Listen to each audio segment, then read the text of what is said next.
পশ্চিমবঙ্গের রাজনীতিতে বড় পালাবদল।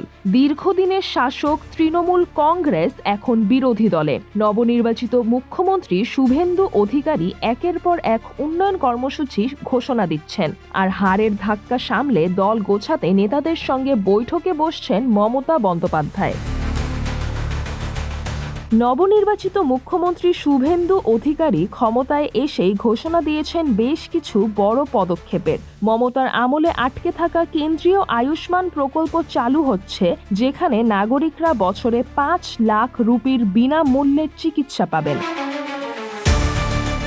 আগামী ১ জুন থেকে চালু হচ্ছে অন্নপূর্ণা ভাণ্ডার। লক্ষ্মীর ভাণ্ডারের ১,৫০০ রুপির জায়গায় মা বোনেরা পাবেন মাসে ৩,০০০ রুপি। পাশাপাশি নারীদের জন্য সরকারি বাসে বিনামূল্যে যাতায়াতের সুযোগও থাকছে। অন্যদিকে নির্বাচনে কারচুপির অভিযোগ তুলে এখনও ফল মানতে নারাজ মমতা। শুক্রবার কালীঘাটে দলের নেতাদের নিয়ে বৈঠকে বসবেন তিনি।